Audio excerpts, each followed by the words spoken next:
충전이 거예요? 아 이거요? 네. 이건 이제 마이크 리시버죠. 그래서 내 강의 들으면 소리가 좋을걸요? 네, 맞아요. 그리고 이 마이크를 써서 그래요. 소리가 딱 바로 옆에서 얘기하는 것 같을 거예요. 그다음에 이 화면도 좋고. 그래서 내 강의는 이제 영상으로 보면 좋죠. 봐도 좋죠. 그래서 그래서 안 오는 그런 이유도 있을까요? 좋습니다. 좋습니다. 네. 나 이런 참. 자, 그 뭐야, 그 일반학 선생님이 그 미스 고로 미스에 미세스 미스? 하여튼 예. 안 하셨어요? 그런가요? 그런가? 그 뭐야, 여기 차쌤이랑 동기시라던데? 아닌가? 그런가? 예, 차쌤이랑 대학 동기시래요. 진짜요? 예. 차쌤이 대학 동기시래요. 차쌤이 나보다 6살 어리거든요.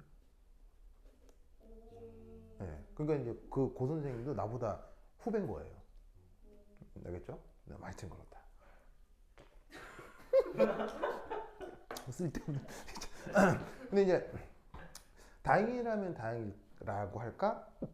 저번 39기 AP도 고 선생님이었거든요. 그래서 그 고 선생님의 그 모든 자료를 내가 다 가지고 있어요. 그래서 준영이가 뭐 좀 올려달라고 그러지 않았나 그때? 근데 내가 올려줬나? 그게 옛날 과거 그 고 선생님 자료거든요. 그래서 이제 거의 비슷하지 않을까 싶어요. 왜냐하면 새로 수업 자료를 준비한다는 건 너무 괴로운 일이니까 거의 뭐 그대로 하지 않을까 싶은데 그 1차 고사 때는 이제 뭐가 나왔었냐면 되게 여러 가지가 나왔어요. 범위가 딱히 정해져 있지 않고 그냥 뭐 기체도 조금 나왔다가 뭐 연력학도 조금 나왔다가 그 다음에 그 산화환원 적정도 나왔다가 뭐 되게 그냥 뭐라고 해야 되지? 되게 기타 등등이 막 나왔어요. 예. 그러다가 이제 2차 고사 때는 그 양자로 그냥 쫙 도배가 됐었거든요. 양자 중에서 조금 까다로운 부분들이 막 나왔어서 그거 이제 원자 그 뭐냐면 그 원자 분광학이라고 하는 부분이 있어요. 그 원자 분광학에 뭐 사실은 고교국가관에서는 거의 다루지 않는 지만 이펙트라고 하는 게 있어요. 뭐 천문학에서도 몇 간 나오고 하는 건데 그게 이제 원자 안에 들어있는 스피드하고 그 다음에 오비탈하고의 상호작용 때문에 에너지가 또 한 번 분리가 되는 현상이거든요. 그래서 이제 그런 것에 대해서 그 뭐냐면 미스 곡께서 이제 막 문제를 내셨어요. 그래서 이제 2차 고사 때가 조금 더 어려울 거고 1차 고사 때는 기존에 배웠던 것들이 조금 잡다하게 나올 거예요. 그래서 이제 그래서 내가 볼 때는 아마 이 양자 쪽이 좀 어렵지 않나 해서 저번 시간에 이제 양자역학에 대한 아주 기초적인 내용을 말씀드렸고요. 그래서 오늘 이제 원자 오비탈 하고 그 다음에 좀 더 해서 분자 오비탈까지 해서 그 2차 고사 대비를 우선 해볼게요. 왜냐하면 이게 조금 더 어려워서.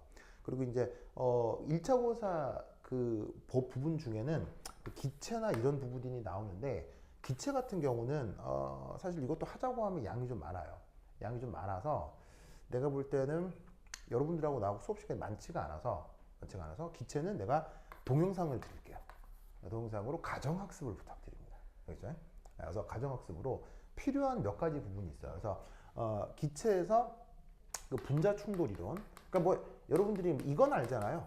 피부에 이건 아니까 이거는 뭐 설명 안 해도 될 것 같고 기체에서 분자 충돌 이론과 그 실제 기체 부분이 있어요.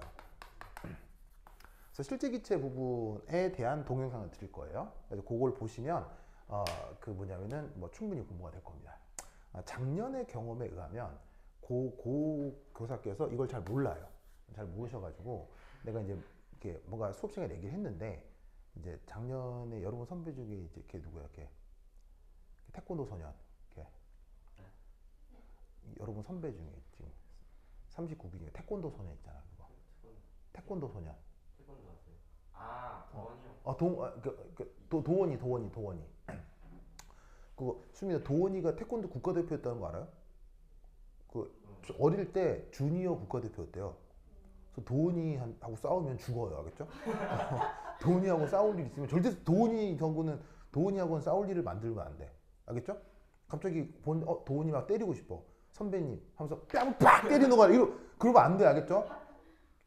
수민아 그러면 안 돼요. 큰일 나요, 알겠죠? 네, 그래서 하여튼 도원인데 작년에 이제 도원이하고 여러 명 수업을 했었는데 그때 수업 시간 했던 내용을 또 도원이가 이제 고민환 선생님이랑 여러 번 싸웠어요. 도훈이가 은근히 파이팅이 있는 아, 진짜 애거든요. 예. 예, 도훈이가 엄청 파이팅이 있는 애예요. 그래가지고 이제 도훈이가 이제 내 수업 시간에 배웠던 걸 가지고 이제 그 고민하는 쌤하고 막 여러 번 논쟁을 했었나 봐요. 그래서 나한테 다시 전해주는 얘기를 내가 판단하건데, 아, 그 선생님이 이걸 잘 모르세요. 내용을 잘 모르셔가지고 그런 부분이 있긴 있는데, 여하튼 이거 관련해서는, 기체 관련해서는 그 동영상을 드릴 테니까 그 공부를 같이 하시면 돼요. 그래서 오늘 내가 기체 프린트도 같이 드렸죠. 갖고 있다가 내가 이제 그 기체 수업을 드리면 그거 이제 내가 링크를 드리면 요거 보세요 보고서 그거 보면 되겠죠. 네, 그거 따라 보시면 될 것 같아요. 아, 그리고 내일 수업을 한 번 더 했어요. 네, 내일 월요일이죠. 월요일 날 내일 몇 시쯤 나왔더라? 4시 반인가? 4시 반에서 7시인가? 이 잡아놨을 거거든요. 그래서 내일 수업도 양자를 좀 더 할 거예요. 그래서 올 수 이 시간 별 되죠. 웃음이 올 수 있죠. 그래서 내일 또 수업을 할 겁니다. 그렇죠? 하여튼 그러다. 자, 보자. 그래서 이것도 하자고 하면 양이 막 어마무시한데, 여기서 이제 수학적으로 조금 그 논의가 필요한 부분에 대해서만 주로 이제 언급을 좀 해보도록 하겠습니다. 자, 그러면 교재 그 5장 교재를 보시면요. 좋아요. 네, 경민이하고 영빈이. 윤영빈이요? 네. 윤영빈이 왜 수월 중이라고 돼 있지? 중학교가 거제 수월 중. 아, 그래? 영빈이가 수월 중학교예요? 아, 그렇구나. 알겠습니다. 그래요. 여러분들 반가워요. 소리 잘 들리죠? 들리죠? 네. 그거 소리 이상하면, 그 방송 상태 이상하면 여기 메시지 입력창에다가 치시면 되고요. 그러면 이제 그 내가 조치를 해드릴게요. 네. 근데 웬만하면 잘 될 겁니다. 좋았어. 그래서 여기 보시면 이제 내가 5장 들었죠. 5장. 네. 5장에 한 장 딱 넘기시면 거기 102페이지에 1.4의 좌표 변환하기 이런 말이 나올 거예요. 찾았죠? 요 얘기부터 한번 해보도록 하겠습니다. 자, 우선 요 단어 공부 한번 할 텐데요. 자, 이 말 뜻 뭐였죠? 자, 하이드로제닉이라는 형용사가 있는데 무슨 뜻이라고 했어요? 바로 하이드로젠은 수소겠죠. 근데 하이드로제닉이라는 형용사는 다른 의미로 쓰입니다. 바로 전자가 몇 개? 하나 라는 뜻의 형용사입니다. 그래서 하이드로제닉 아이온은 어떻게 모델링을 하냐면 요렇게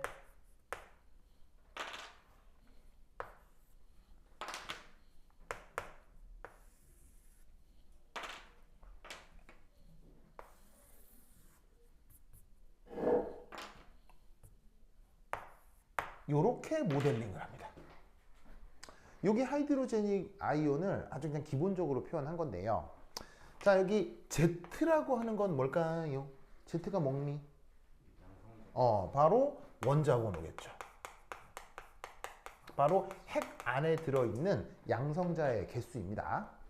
자, 그것에 대해서 여기에 있는 E 플러스의 표현은 뭐예요? E 플러스가 뭐예요? 양성자 하나. 바로 양성자 전하량이죠.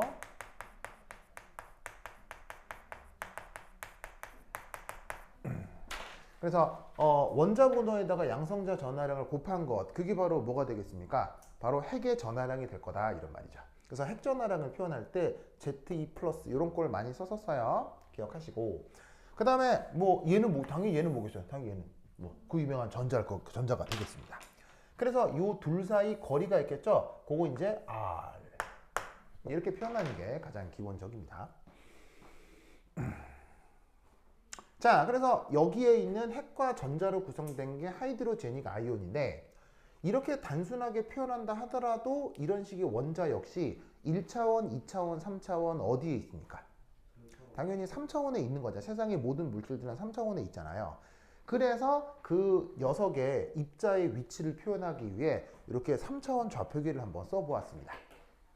그럼 여기 당연히 원점이 있을 거고요. 그러면 핵하고 전자 중 어디가 질량이 훨씬 더 큽니까?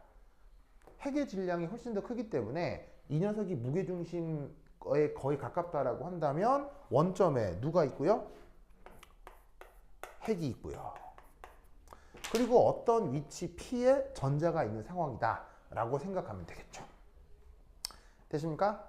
그러면 핵으로부터 이 전자의 위치를 표현하기 위해 x, y, z 이렇게 좌표를 잡았습니다. 그럼 이건 x축으로 x칸만큼, y축으로 y칸만큼, z축으로 z칸만큼 간 거라고 표현하는 그 유명한 무슨 좌표계임? 직교좌표계죠? 그래서 이런 걸 직교좌표계라고 합니다. 혹시 직교좌표계 영어로? 시험 문제가 영어로 나올 수도 있으니까. 라인. 직교좌표계 영어로? 칼티지안 콜디네이트라고 합니다. 그렇죠? 직교좌표계를 칼티지안 코디네이트라고 합니다. 자, 어쨌건 직교좌표계는 받아들이기엔 쉽죠.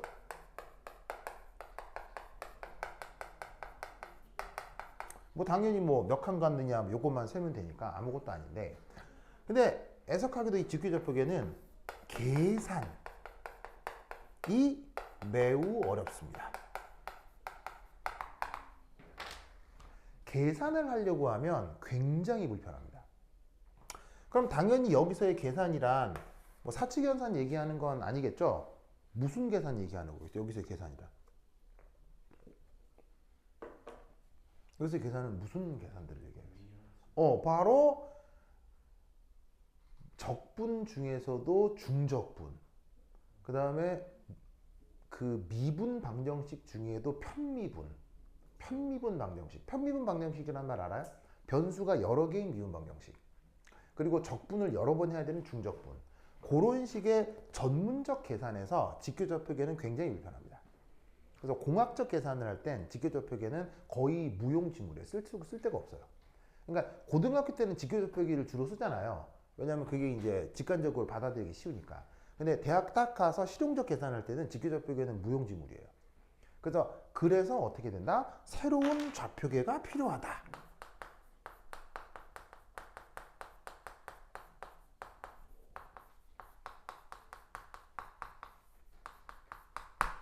그래서 이 양자역학에서는, 그리고 공학적으로 훨씬 더 많이 사용하는 좌표계가 그게 바로 폴라 코디네이트예요. 자, 우리말 번역은 뭘까요? 네, 바로 극좌표계입니다.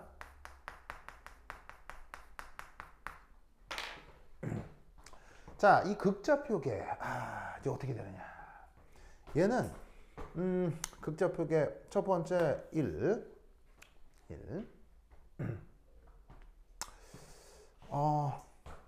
다음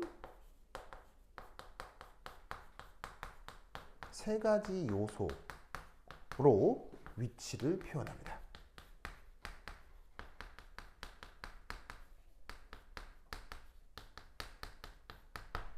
자, 첫 번째 1. 핵으로부터의 거리 되겠습니다. 그래서 표기할 때는 R, 여기 지금 R이라고 써뒀죠. 그럼 여기에 있는 핵으로부터의 거리 R은 3차원에 있는 모든 점을 표현하려면 어디를 정의역을 어떻게 정의를 하면 되겠습니까? 범위를. 바로 이 R은 음수만 아니면 되겠죠. 왜냐면 거리가 음수 거리가 있지는 않잖아요. 근데 거리가 규정만 되면 되니까 그냥 음수만 아니면 3차원에 있는 모든 위치를 표현할 수 있어요. 그 다음 두 번째, 또 뭐를 하나 잡냐. 1 밑에 요 2 이렇게 쓰면 돼요. 두 번째, G축으로부터의 위도입니다. 위도. 그래서 표기할 때 시타라고 씁니다. 자, 그 시타가 어디 있느냐? 여기 있는 직교좌표계에서 요 각도, 요거를 시타. 자, 그러면 그 위도란 말 사실 우리 일상생활에서 써요, 안 써요? 쓰잖아요. 예를 들면 대한민국은 무슨 위도 지역이라고 해요. 대한민국은 뭐 중위도 지역이라고 하잖아요. 그래서 알고 있어, 알고 있어. 그렇죠. 중위도 이런 말 쓰죠. 그렇죠. 위도가 비슷하면 날씨도 어떻죠? 비슷하죠. 그래. 이 정도 지식은 있죠, 보통. 그렇죠. 그래. 자, anyway. 그래서 이제 지구에서의 위도는 어디를 영도로 잡아요? 지구 위도는 어디를 영도로 잡아요? 적도를 영도로 잡죠. 그래서 북극도 90도, 남극도 90도 이렇게 잡잖아요. 근데 수학적으로 위도는 요 북극이 영도예요. 아시겠죠? 수학에서는 위도 영도를 북극으로 잡아요.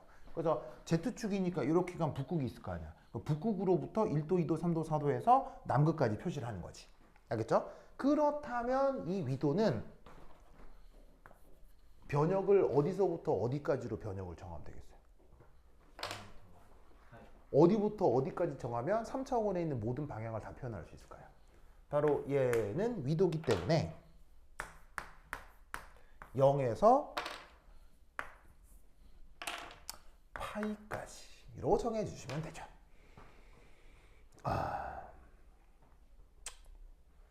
자, 0에서 파이까지로 정해 주시면 됩니다. 되십니까? 됐죠? 그랬고요. 그 다음 세 번째 지축으로부터의 경도가 있죠. 그거는 파이로 보통 표현을 합니다. 그러면 지축이 아니고요. X축. 그래서 이 경도 파이는 어디서 규정이 된 거냐면 X축에서 얼마나 떨어진 각도이냐입니다. 자, 우리 지구에서도 경도를 정의하죠. 그 경도 정의가 지구에서는 어디로 돼 있어요? 예, 그 뭐 영국에 있는 무슨 천문대 뭐 거기를 기준으로 돼 있잖아요. 그래서 거기로부터 해서 이제 0도 정하고 1도, 2도, 3도 이렇게 얘기하는 거잖아. 그러면 그런 경도의 기준을 수학에서는 X축을 기준으로 정의를 한다 이런 말 알겠죠? 그러면 이때 여기에서 이 경도는 몇 도부터 몇 도라고 정하면 역시나 3차원에 있는 모든 점을 다 표기할 수 있을까요? 얘는 0에서 2파이까지라고 잡으면 3차원의 모든 위치를 다 표현할 수 있겠죠. 그래서 직교접표계는 0에서 직교접표계는 마이너스 무한대에서 플러스 무한대로 잡으면 모든 점을 다 표현할 수 있지만 이런 식으로 극좌표계에서는 거리, 경도, 위도로부터 3차원에 있는 모든 점들을 다 표현할 수 있다 이런 말이에요. 무슨 말이겠죠? 그러면 이때 묘하게도 이 직교접표계는 또한 1 다음에 이제 2입니다. 2. 이 극좌표계는 이 직교좌표계하고의 관계도 있어요.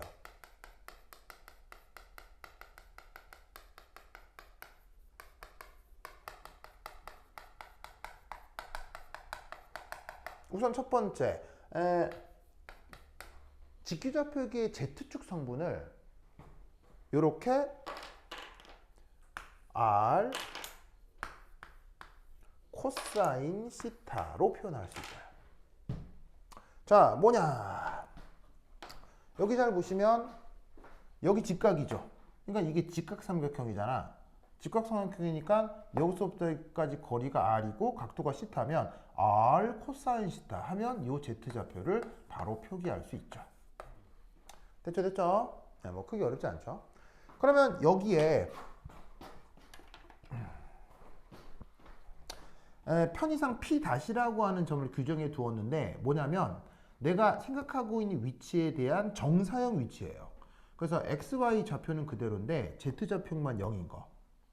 그럼 이때 여기서부터 여기까지 거리가 R 코사인 시타면 요 거리하고 요 거리하고 같아지겠죠? 그럼 요 거리는 R 사인 시타가 될 거 아니야. 그지? 그거에 대해서 여기가 파이니까 요 X좌표하고 Y좌표는 또 어찌 표현할 수 있겠습니까? X는 R 사인 시타의 코사인 파이, Y는 R 사인 시타의 사인 파이로 규정하면 되겠죠. 그래서 어떤 XYG로 규정되어 있는 어떤 위치와 r 시타 파이로 규정되어 있는 위치는 수리적으로 이런 관계가 있습니다. 다만 우리가 수학 문제 풀 게 아니기 때문에 이 관계가 뭐 크게 어려운 건 아닌데 화학 시험에 나올 리는 없어요. 알겠죠? 그냥 나와 있으니까 눈에 보이니까 한번 쓴 건데 뭐 크게 신경 쓸 필요는 없습니다. 이거 가지고 막 그 미분 변수 바꾸고 뭐 그 편미분하고 막 그럴 리는 지금 없기 때문에 그냥 그러려니 하고 보시면 되겠습니다. 그래서 결과적으로 어떻게 돼? 직교좌표계를 이렇게 극좌표계로 바꾸어서 우리가 표현을 할 것이다. 됐죠? 됐죠? 이거 꼭 기억하시고요. 자, 그 다음 이때 좌표를 바꾼 상태에서 요거 그죠? 그래서 직교좌표계, 극좌표계 됐죠? 됐죠? 자, 그 다음 여기 지운다. 지운다. 여기 죽여. 후이샤.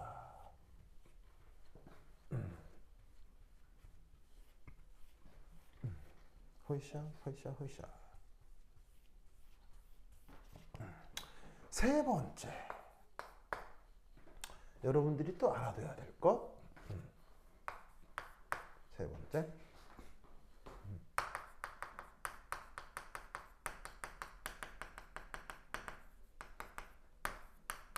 짜잔. 최적소라고 하는 그 표현이 있습니다. 이건 진짜 중요합니다. 이걸 알아야 풀 수 있는 문제들을 미스 곱께서 하여튼 뭐 미스 곱께서 아주 시험이 많이 되셨습니다. 알겠죠? 굉장히 많이 됐습니다. 아주 아셔야 돼요. 옛날에 나왔던 만화책 중에 미스터 고라고 하는 만화책이 있었거든요. 혹시 아세요? 미스터 고. 그 허영만이라는 만화 작가가 예, 허영만 되게 유명한 작가죠. 예, 식객 쓰신 분. 그리고 혹은 타짜요. 그 영화 타짜 본 적 있어요? 안 봤어요? 타짜를 안 봤다고요?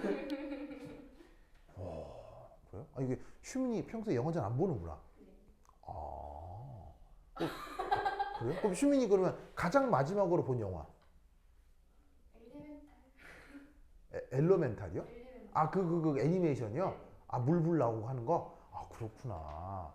이게 또 본다고 해도 이렇게 좀 이렇게 마음 편안한 거 주로 보는구나. 막 사지절단 내장파일 이런 거 잘 안 봐요? 그런 거 잘 안 봐요? 그건 잘 안 봐요? 막 피 튀고 이러면 기분 좋고 막 그런 건 없어요? 그런 건 없어요? 내장 나오고 이러면 막 이런 거 그래요? 그래 알겠습니다. 그렇군요.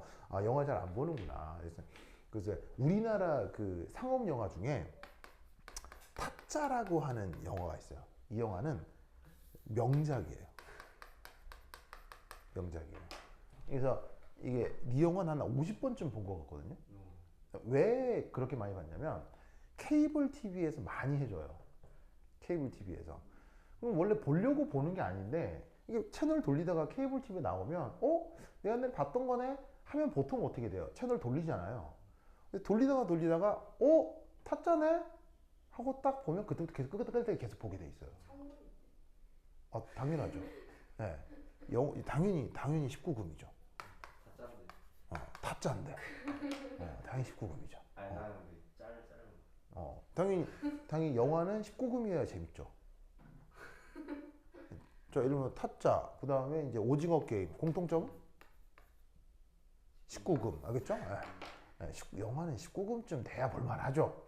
알겠죠? 여하튼. 그래서 이거, 그런 식으로 진짜 케이블 TV에서 50번은 봤을 거예요. 진짜 재밌어요. 정말 재밌어요. 기회가 되면 꼭 한번 보세요. 이게 1, 2, 3편까지 나왔는데, 나는 개인적으로 3편까지 다 재밌게 보긴 봤거든요. 근데, 이게 진짜 명작이에요. 명작. 뭐 2편, 3편 다 그냥 볼만한데 1편은 진짜 그걸 뛰어넘은 명작이에요. 정말 재밌어요. 꼭 기회가 되면 보시는데 이게 원래 원작이 만화책입니다. 이걸 쓴 작가가 우리나라의 헌영만 작가님입니다. 그래서 이 타짜라는 영화도 재밌지만 실제 만화책을 보잖아요. 진짜 재밌습니다. 그래서 이 타짜가 내 기억에 1에서 6까지가 있거든요. 시즌 1에 시즌 6까지가 있습니다. 근데 사실은 이것도 시즌 1이 이게 명작입니다. 그리고 이제 1, 2, 3, 4, 6편까지 주인공이 달라져요. 주인공이 어떻게 달라지면 1편의 주인공이 있는데 2편 주인공은 1편 주인공 누나의 아들. 뭐 걔가 또 뭐 주인공이 되고. 왜냐면 그 이게 시대가 많이 바뀌어요. 요때 시대는 그 이승만 정권 시대고 6편쯤 되면은 2000년대가 되거든요. 그래서 그 우리나라 해방 후부터 현대사까지 대한민국의 사회 변화와 노름, 도박의 변화 그걸 쭉 보여주는 만화책이라 사실은 내가 봤을 때는 문화서 쪽으로 되게 중요한 작품이에요. 기회가 되면 얘도 꼭 보세요. 근데 이것도 역시나 1편이 명작이에요. 진짜 재밌어요. 그걸 거의 그대로 만든 게 타짜 1편이에요. 그래서 여기 주인공하고 여기 주인공이 같아요. 명작입니다. 기회가 되면 꼭 한번 보시기요. 여기 이제 저기 누구냐? 저기 자기가 좋아하는 19군. 아, 그렇죠. 하여튼 자, 애니메. 그래서 이제 어떻게 되냐면 이 허영만 작가의 작품 중 90년대에 미스터 고라고 하는 그 뭐냐면 만화책이 있습니다. 이건 타짜와 달리 명랑 만화예요. 초중등 학생도 볼 수 있는 그냥 유쾌한 만화거든요. 이건 뭐냐면 어떤 프로 야구팀이 거의 망해가요. 예. 그래서 프로야구팀이 망해가서 이거 프로야구팀을 살려야 될 거 아니에요. 그래서 그 살리는 방법으로 타자로 고릴라를 데리고 와요. 왜? 대한민국 프로야구팀 규정에 사람이어야 된다는 규정이 없어요. 사람이어야 된다는 규정이 없어요. 그래서 고릴라를 훈련시켜가지고 타자로 데리고 오는 거예요. 그래서 얘가 초수퍼 울트라 타자가 돼요. 5할 때 막 동체 시력 인간의 10배 말이 되고 뻥 치면 무조건 홈런이고 막 무슨 말 하겠어요?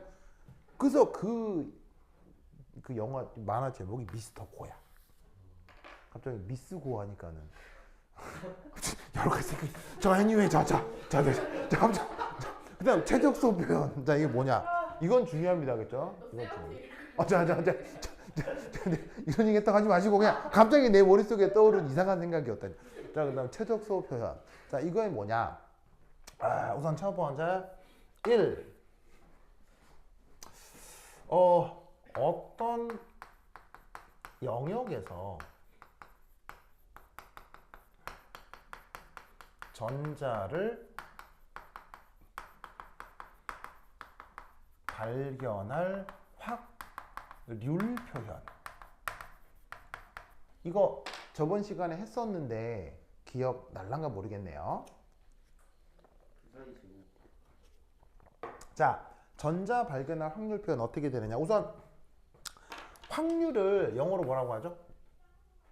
바로 프로바빌러티라고 하죠.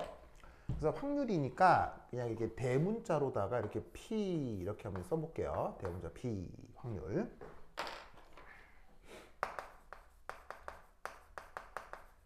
그러면 이 확률을 어떻게 표현하느냐? 바로 요거. 얘 이름이 뭐였죠?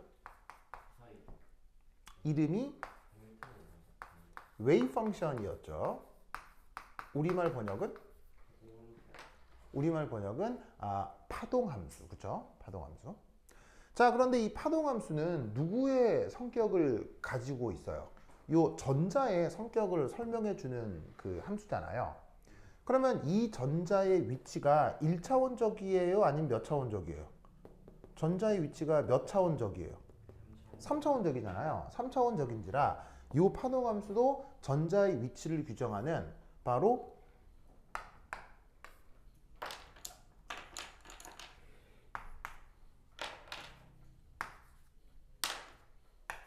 이런 식의 변수가 3개인 함수가 된다 이런 말이죠. 알겠죠? 그런데 이때 이 웨이 펑션을 가져다가 그놈의 크기, 함수값의 크기가 있을 거 아니에요. 그 함수값의 크기의 제곱을 하면 이걸 무슨 함수라고 했죠? 파이는 웨이 펑션인데 그 웨이브 펑션의 크기의 제곱을 뭐라고 했었죠? 저번 시간에 얘기했죠?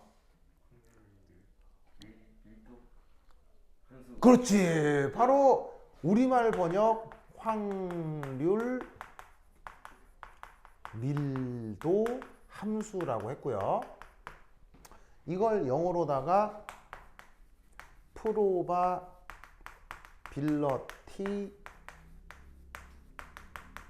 density function 이라고 했었다 이런 말이에요. 알겠죠? 그래서 파동 함수의 크기를 다시 제곱한 걸 확률 밀도 함수라고 했고요. 그럼 이 확률 밀도 함수의 변수가 x도 있고 y도 있고 z도 있으니까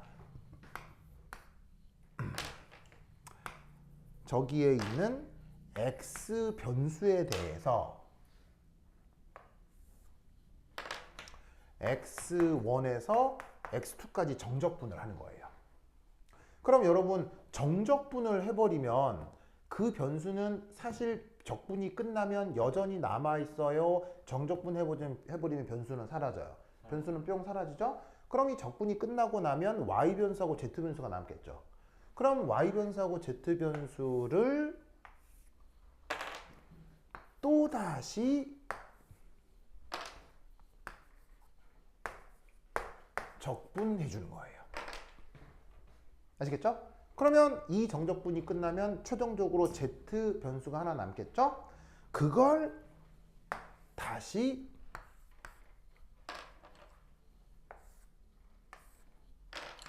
z에 대해서 z1부터 z2까지. 아시겠죠? 이렇게 적분을 완성하면 그게 바로 어떤 영역에서 전자를 발견할 확률 분포 표현이 된다. 확률이 된다 이런 얘기예요. 그럼 여기서 영역이라는 말을 썼는데 그 영역이 지금 어떻게 규정되는 거예요? Z1에서 Z2, Y1에서 Y2, Z1에서 Z2 보이세요? 그럼 이게 뭐냐? 예를 들어서 어떤 그 영역을 직사각형으로 표현을 한다면 바로 X1에서 X2, Y1에서 Y2, Z1에서 Z2로 규정을 하면 근원석두로 만들어낸 어떤 3차원 공간에 대한 생각을 해볼 수가 있겠죠. 그래서 어떻게 된다? 이 표현이 어떤 영역에 대한 전자 발견 확률을 표현하는 방식이다 라고 생각할 수 있다는 얘기죠. 알겠죠? 이때 이런 식으로 적분 표시를 거듭 하는 이런 적분을 무슨 적분이라고 했어요? 중적분이라고 했죠. 그러니까 중이 한자 말로 거듭 중자예요. 알겠죠? 그래서 적분을 여러 번 한다라는 뜻으로 얘를 중적분이라고 표현을 하는데 딱 보니 적분 표시하는 게 아무래도 편리해요. 매우 귀찮아요. 매우 귀찮아죠. 매우 귀찮아서 그래서 물리학자들이 얘를 아주 편리하게 단순하게 이렇게 표현을 바꾸어 축약 표현으로 약속해서 표현하는 거예요. 알겠죠? 그래서 적분 기호 3개를 그냥 하나로 그냥 쓰고 여기서 x1, x2, y1, y2, z2, z2를 그냥 어떤 경계에서 또 다른 경계까지의 적분이다 라고 축약해서 표현하는 거예요. 그리고 이때 요 뒤에 있는 dx, dy, dz 있죠. 요 부분을 한꺼번에 줄여서 이런 걸로 표현을 하는 겁니다. 알겠죠? 이때 얘 어떻게 읽죠? 읽을 때 타우라고 읽으시면 됩니다. 그 물리 시간에 토크 표현할 때 저 기호로 많이 쓰거든요. 그래서 물리 시간에 토크로 쓰는 그 그리스 알파벳 타우를 여기서도 이제 그냥 똑같이 씁니다. 관습적으로. 그래서 이 적분 기호 3개를 한꺼번에 이런 걸로 표현을 하는 거죠. 알겠죠? 그런데 이때 이 d타우가 dx, dy, dz의 적분 기호의 다른 표현이긴 하지만 이게 사실 적분이라고 하는 게 원래 수학자가 만들었어요? 물리학자가 만들었어요? 적분을 최초로 만든 사람이 미분하고 적분을 수학자가 만들었어요? 물리학자가 만들었어요? 바로 물리학자가 먼저 만들었죠? 그래서 이 적분은 수학이에요? 수학 아니에요? 물리에서 나온 수학. 그래서 여러분 미분하고요 적분 이게 사실 같은 거잖아요. 그럼 이게 뭐 이렇게 할 수도 있고 이렇게 할 수도 있는 거니까 이게 필요 충분 조건이니까 왔다 갔다 하는 게 같은 거잖아요. 이거를 영어로 뭐라고요? 미분적분을 영어로 뭐라고? 오, 그렇죠. 캘큘러스예요. 미분적분을 영어로 캘큘러스라고 해요. 혹시 여기서 파생된 단어 캘큘레이터가 뭐예요? 계산기잖아요. 그러면 캘큘레이터를 직역하면 아니 캘큘러스를 직역하면 뭐겠어요? 계산법이에요. 그래서 여러분 매스매틱스란 말 알죠? 네. 그러면 캘큘러스는 매스매틱스인가요? 아닙니다.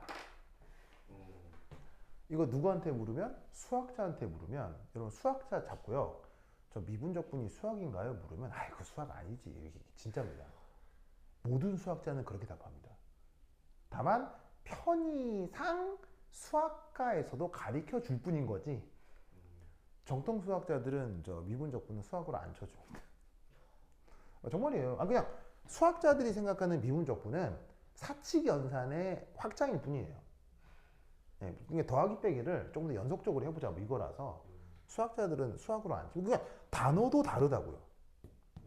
네, 단어도 달라요. 그래서 사실은 그 수학자들이 수학과에서 미분적분을 가리키는 걸 굉장히 좀 뭐라고 하죠? 가오 떨어지는 걸로 지금 정말입니다. 이거 나중에 대학 가서 수학과 다니는 친구 한 붙들고 막 이 분명히 얘기할 겁니다. 그건 수학이 아니지. 진짜 정말이며 정말. 수학자들 이거 수학으로 여기지 않습니다. 네, 다만 그 뭐 실용적 커리큘럼상 수학과의 미분적분이 개설이 될 뿐인 거지. 뭐 무슨 말 알겠어요? 왜냐? 이거 자체를 수학자가 만든 게 아니라서 그래요. 즉 공학자들이 편의성으로 만든 것이라 수학적 관점으로 보면 이건 미분 기호들일 뿐인데 공학자들은 어떻게 생각한다? 얘들도 곱하기다. 이렇게 생각하는 거예요. 수학자들은 곱하기라고 하면 혼나거든요, 수학자들한테. 근데 물리학자들은 그냥 곱하기인 거야. 그럼 이게 뭐다? x만큼 찔끔, y만큼 찔끔, z만큼 찔끔. 그러면 그 모습이 이거라고요. 그래서 이렇게 규정된 요 영역의 조그마한 부피 변화, 이걸 d 타우다라고 생각해 주기도 하는 거예요. 그래서 이 표현이 사실은 3차원 중적분의 적분 기호인데 그걸 다른 말로 최적소라고 얘기하기도 해요. 무슨 말 알겠죠? 이런 생각을 처음 한 사람 누구? 뉴턴 말페이지. 아니요, 요 생각이요. 요거. 이게 영역에서 전자 발견 확률이 된다를 생각하는 사람이 누구? 저번 시간에 얘기했잖아요. 시민아 누구? 초성 알려주시면 돼요. 이게 또 요즘 MZ들은 초성 퀴즈 막 이런 게 해요. 내 때는 그런 게 없었거든요. 근데 요즘의 감각은 또 초성. 좋습니다. 알파벳 B. 알파벳 B. 보어 말고 물리학자입니다. 볼츠만. 보온입니다. 보온. 하우스. 네. 보어는 그 수소 원자 모델 할 때 보어. 이 사람은 닐스 보어입니다. 어느 나라 사람? 브리튼 사람이고요. 얘는 막스 보온입니다. 막스 보온. 어느 나라 사람? 스위스. 왜냐면 오스트라, 스위스, 독일 다 같은 비슷한 민족이죠. 그래서 스위스 가면 독일어 되죠. 독일에서요? 스위스는 4개국어를 씁니다. 공식 용어가 4개국어입니다. 스위스는 그 뭐냐면은 스위스는 불어, 독어, 영어, 스위스어 이게 다 씁니다. 그리고 그 인접해 있는 지역까지는 이탈리아어도 됩니다. 왜냐면 스위스가 이렇게 조그만데 나라가 막 붙어 있거든요. 요렇게 붙어 있는 이탈리아. 그다음에 또 요렇게 붙어 있는 독일, 요렇게 붙어 있는 프랑스. 뭐 그러다 보니까 독어, 프랑스, 이탈리아 다 됩니다. 그럼 한 문장을 할 때 한 1분은 따라하고 그렇게 되는 거예요? 예, 그래서 그 스위스에서 학교 나오잖아요. 그럼 5개국어 바로 됩니다. 예, 스위스 사람들 영어 다 쓰고요. 도고 프랑스어 다 됩니다. 그리고 이탈리아는 되기도 하고 안 되기도 하고. 예, 그래서 스위스에서 유학을 많이 시키려고 하는 거죠, 애들을. 스위스 유학 시키면 애가 기본 5기국어가 되니까. 예, 뭐 하여튼 그렇다. 그래서 스위스 좋습니다. 스위스. 나중에 그래서 스위스로 유학 가는 것도 추천이에요. 그러니까 스위스 그 공대 같은 경우는 쥐리 공대 같은 경우는 뭐 MIT급이라서. 예, 근데 이제 MIT와 다른 점은 공짜. 예, MIT 가려면 등록금이 2억 들거든요. 만약에 생돈 내고 가려면. 근데 유럽 대학들은 기본적으로 다 공교육 기관이기 때문에 유럽 교육 기관들은 다 기본적으로 그 뭐냐면 다 그 공짜입니다. 교육비가. 예. 쥐리 공대니까 쥐리 시에서 하는 거죠. 시립대죠. 그러니까 세금으로 운영되는 거죠. 예. 그래서 그 사실은 만약 유학 생각하면 스위스 쪽도 좋아요. 그래서 스위스 같은 경우는 뭐 이렇게 선 있잖아요. 선. 스위스에 이렇게 쥐리에 선이 있잖아요. 선이 뭐야? 입자가속기. 전 지구 최대 입자가속기가 저기에 있죠. 예. 이렇게 입자가속기 줄임말인데 뭐뭐뭐 줄임말이겠죠, 그러니까. 예. 그 스위스에 전 지구 최대 입자가속기가 있습니다. 여기서 뭐 쿼크도 발견하고 또 뭐 이상한 입자도 발견하고 뭐 하여튼 하던데. 예, 그래서 이제 뭐 하여튼 뭐 알겠죠? 그래서 그 스위스의 본이라는 사람이 이 생각을 한 겁니다. 몇 살 때? 18살 때. 대학교 1학년 때 이 생각을 합니다. 그래서 이 아이디어로 이 생각을 해서 본은 뭐를 받죠? 노벨상을 받습니다. 노벨상.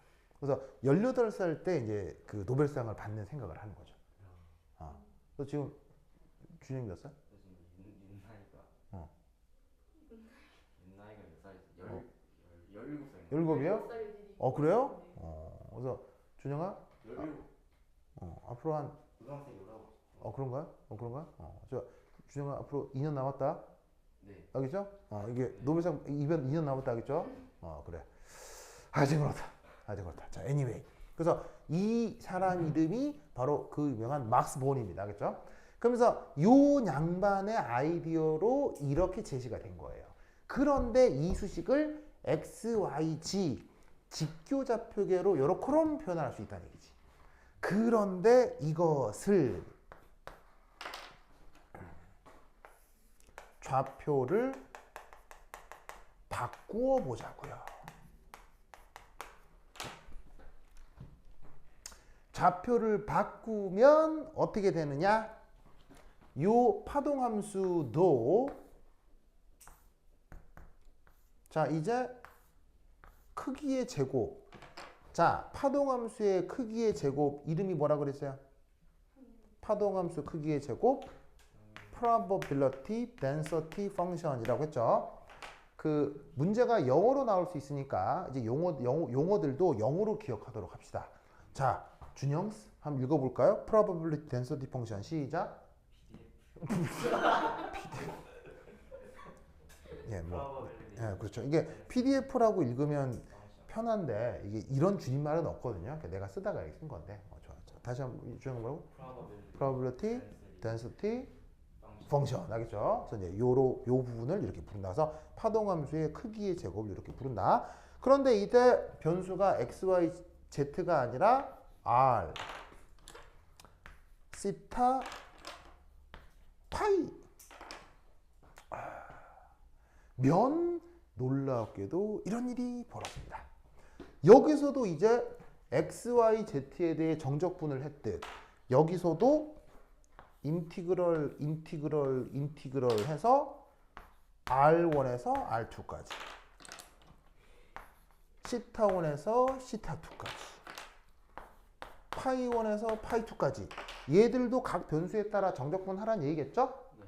그러면 이 뒤에 적분기호가 붙어야 되는데 이 적분기호가 아주 기가 막히게 붙습니다.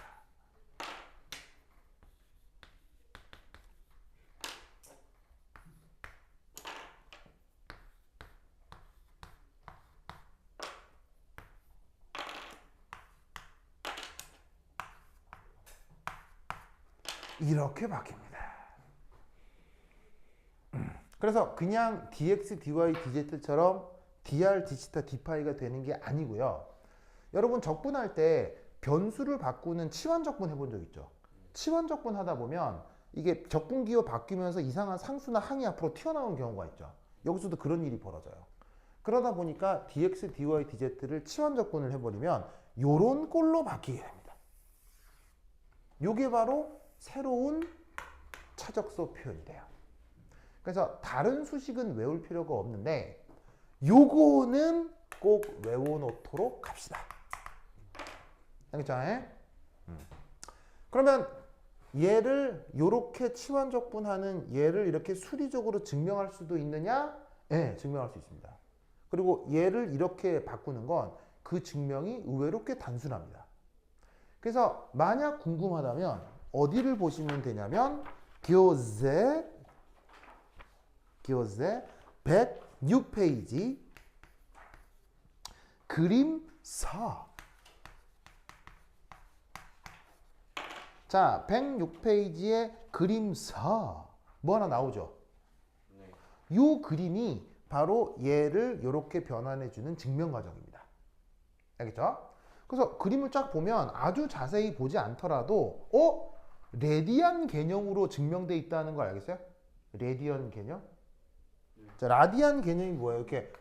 이렇게 호가 있을 때 요 시타 있고 반지름이면 요 L이 어떻게 돼요? R 시타 이렇게 표현되잖아요. 그걸로 dx, dy, dz를 레디안 개념으로 dx, dy, dz를 바꾸면 얘를 부피 개념으로 이렇게 바꿀 수 있어요. 그래서 쓱 보면 아주 자세히 보지 않더라도 대충 그런 느낌이다를 알 수 있어요. 무슨 말 알겠죠? 그래서 얘를 이렇게 바꾸는 게 개념적으로 어려운 건 아닌데 아까도 말씀드렸다시피 뭐 수학 시험 칠 게 아니기 때문에 그냥 외우는 게 속편할 겁니다. 알겠죠? 그래서 최적소를 r 제곱 사인 시타 dr d 시타 파이. 알겠죠? 자, 요거 그거 기억해 두시기 바랍니다. 어기에 대했다. 자, 쓰시고. 그래서 양자역학에서 가장 중요한 내용 중에 하나가 바로 좌표 변이라는 거 꼭 기억하시고 그 다음 자, 나 썼죠? 준아? 준아. 이야.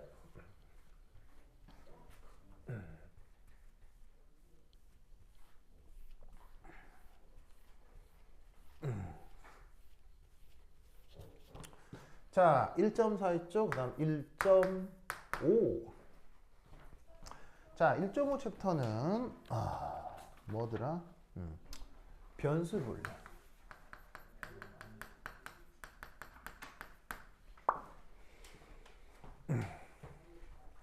변수 분리. 자, 이게 뭐냐? 1.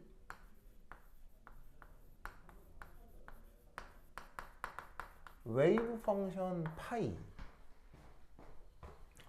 n은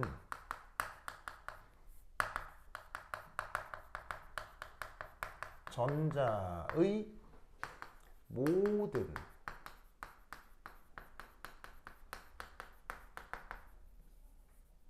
물리적 정보가 담겨 있습니다.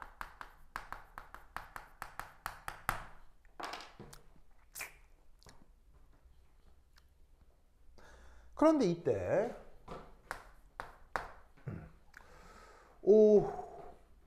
요 파동함수 근데 여기서 지금의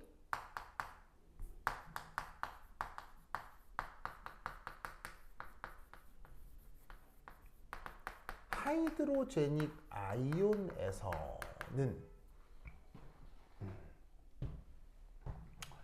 요 파이에 대한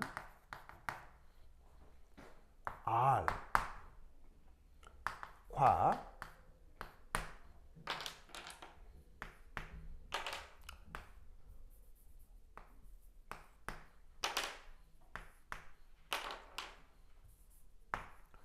시타 파이의 영향이 서로 독립적인 것 같습니다.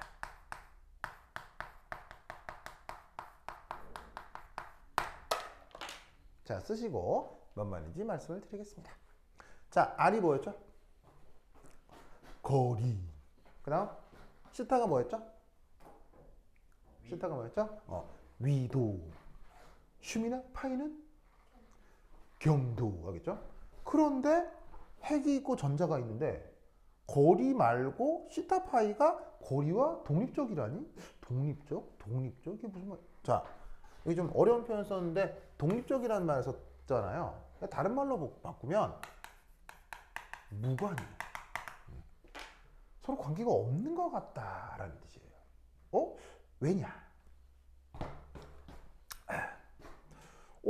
보시다시피 핵이 있고 전자가 있죠. 그럼 이 핵과 전자 간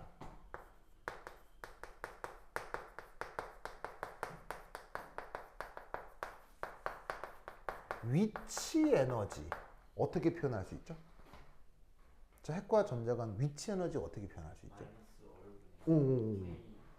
오, 좋아. 바로 봐. 위치 에너지니까 포텐셜 에너지 라고 하고, 자, 어떻게 표현할 수 있느냐? 자, 4파 입실론 제로분의 1에 하고 거리 R 분의 ZE 플러스 E 마이너스. 이렇게 표현해 주면 되겠죠? 그래서 이 부분은 사실 다 뭐예요? 이 부분은 다. 이 부분은 다 뭐예요? 상수고 R은 거리고 요 둘은 전하량 곱이잖아요. 상수 곱하기 거리분의 전하량 곱. 이렇게 표현이 되는 건데, 이 아이디어 누가 처음 만든 거죠? 이 수식 아이디어 누가 제시한 거죠? 만윤이 형. 네? 이 수식 누가 제시한 거죠? 뭐라고요? 이 수식 누가 제시한 거죠? 어머, 얘들 봐라.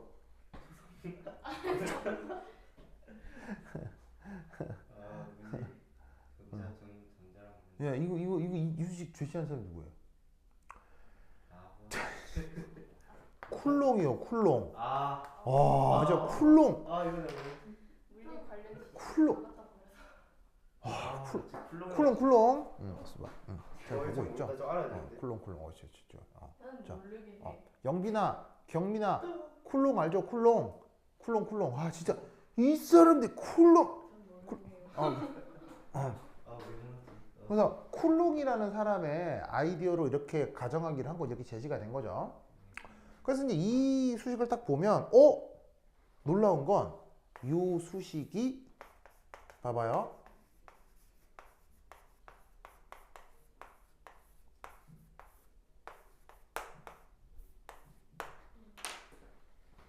여기에 위도 들어가 있어요. 경도 들어가 있어요. 아무런 표현도 없죠. 무슨 말이냐면 핵과 전자 간 인력에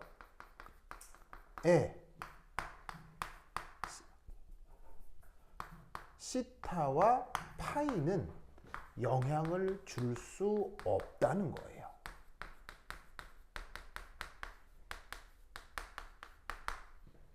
무슨 뜻인지 아시겠죠? 그죠? 그래서 이때 어떤 가정을 하느냐? 3 파이가 변수 R과 변수 시타 파이로 이루어진 두 부분으로 인수분해 된다고 가정하는 겁니다. 자, 여러분, 인수분해란 말 알죠? 자, 그러면 여러분, 어떤 수식이 인수분해가 됐다. 이건 걔가 수리적으로 불편해졌다는 얘기입니까? 매우 편리해졌다는 얘기입니까? 매우 편리해진다는 얘기죠. 그래서 인수분해를 통해 파동함수를 통한 계산을 편리하게 만들어주기 위해 사실 저런 가정을 하는 거예요. 무슨 말 알겠죠? 그래서 그 표현을 이렇게 자, 파동함수인데 이제 변수를 x, y, z가 아니라 뭐로 정하기로 했다고요? x, y, z가 아니라 뭐로 표현한다고요? x, y, z가 아니라 r, 시타, 파이 무슨 말이겠죠? 그런데 이때 아주 기가 막힌 테크닉을 하나 거는 거예요. 어떻게 걸어?